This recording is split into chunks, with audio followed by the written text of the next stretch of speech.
क्या हुआ तेरा वादा, वो कसम वो इरादा, तेरी गलियों में न रखेंगे कदम आज के बाद। हिंदी सिनेमा के सबसे कामयाब फनकारों में मोहम्मद रफ़ी साहब का नाम बड़े गर्व के साथ लिया जाता है और हमेशा लिया जाता रहेगा। रफ़ी साहब के गाने की मौसीकी और गाने के बोल को बयां करने का उनका अंदाज लाजवाब था। बावजूद एक दौर ऐसा आया जबकि लोगों की जुबां पर किशोर कुमार के नगमे थिरकने लगे थे। दिल क्या करे जब किसी से प्यार हो जाए, पल दिल के पास तुम रहती हो। मोहम्मद रफ़ी साहब और किशोर कुमार के गानों को लेकर संगीत प्रेमियों के बीच बहस छिड़ जाया करती थी। कोई कहता कि रफ़ी साहब बड़े गायक हैं तो कोई किशोर कुमार का हिमायती बन जाता। दोनों पक्षों के लोग एक दूसरे के खिलाफ अपशब्दों का इस्तेमाल तक करने लगते और कई मर्तबा तो नौबत मारपीट तक पहुंच जाती। लेकिन मसला था कि हल हो ही नहीं पाता था। मुझे तेरी मोहब्बत का हमदम न रहा। मोहम्मद रफ़ी साहब ने बाकायदा भारतीय शास्त्रीय संगीत की तालीम ली थी। सुर और रागों को वो गहराई से समझते थे। कठिन से कठिन बंदिशों को वो इस तरह आसानी से गा सकते थे कि सुनने वाले अवाक ही रह जाते थे। और आज भी उनकी बराबरी कोई नहीं कर सकता है। ओ दुनिया के रखवाले, सुन दर्द भरे मेरे नाम। वहीं किशोर कुमार ने संगीत की शिक्षा नहीं ली थी। वो तो बस हरफन मौला थे। सरल शब्दों को सरल तरीके से कैसे बयां किया जाए, ये महारत किशोर कुमार को हासिल थी। यही वजह थी कि उनके गाए गानों को आम आदमी अच्छी तरह से गा लिया करता था और आज भी गा लेता है।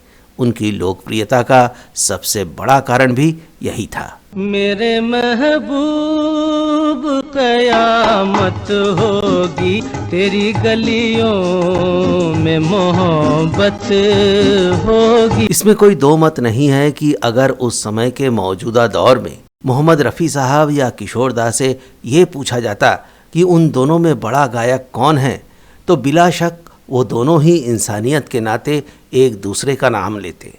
उनकी मौजूदगी में ये मसला कभी हल नहीं होता। लेकिन ज़िंदगी के हालात और लोगों का व्यवहार ये साबित कर देता है कि कौन बड़ा है या महान है।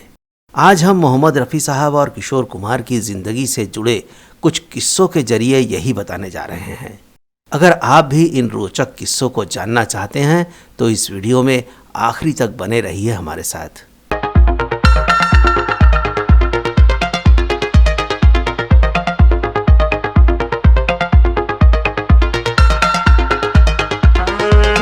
बड़े अच्छे लगते हैं और तुम। किशोर कुमार के बेटे अमित कुमार का गाया ये गाना काफी लोकप्रिय हुआ था।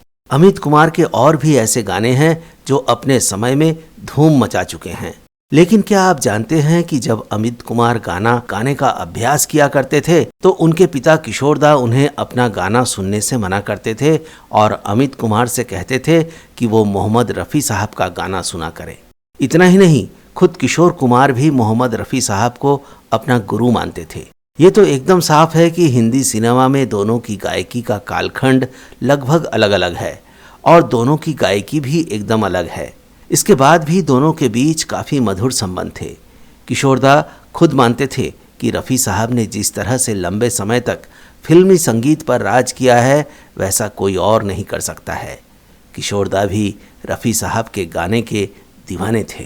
चल उड़ जा रे पंछी के अब ये तो सभी जानते हैं कि फिल्म आराधना के सुपरहिट होने के बाद किशोर कुमार को ज़्यादा गाने मिलने लगे थे और रफ़ी साहब का क्रेज़ पहले की तुलना में थोड़ा कम हो गया था।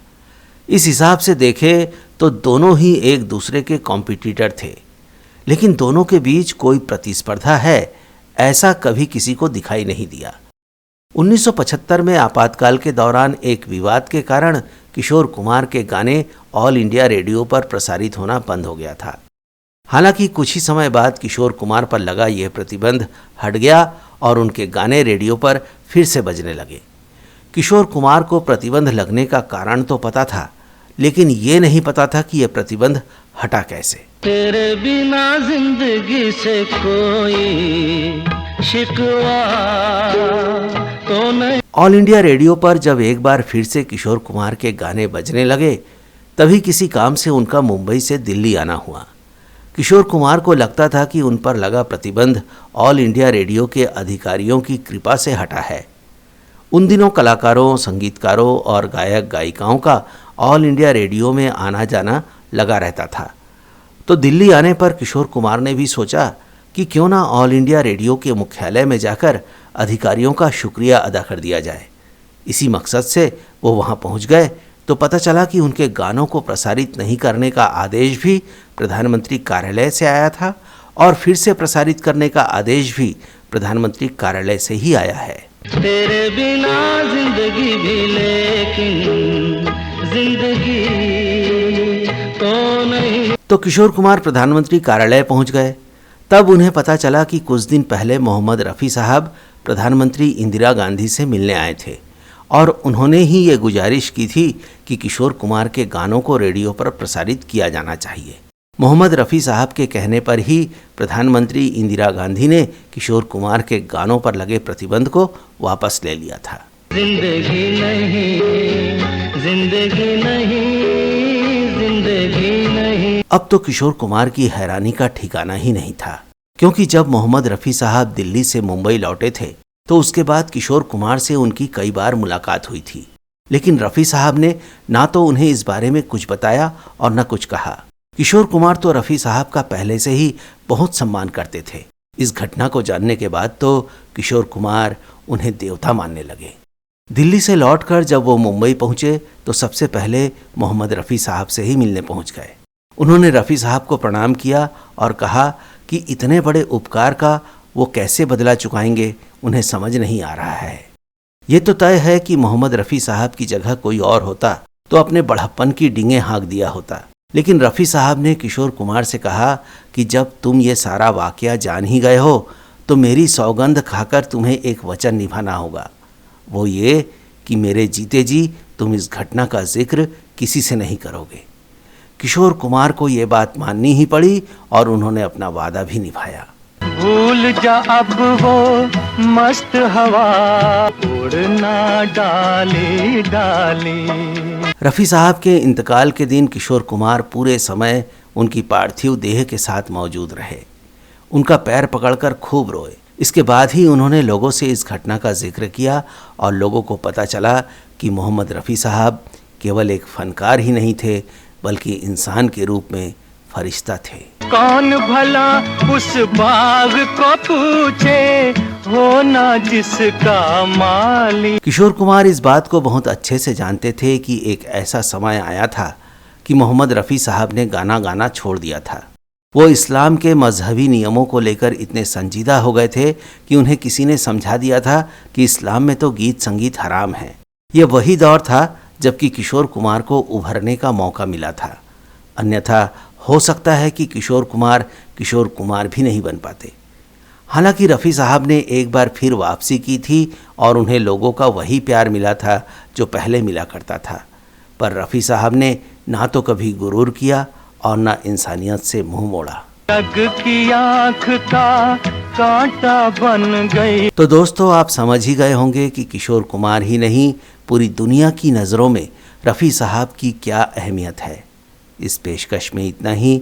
जल्द हाजिर होंगे आपके लिए ऐसी ही रोचक जानकारियाँ और मज़ेदार किस्से लेकर। नमस्कार दोस्तों। चल उड़ जा रे पंछी।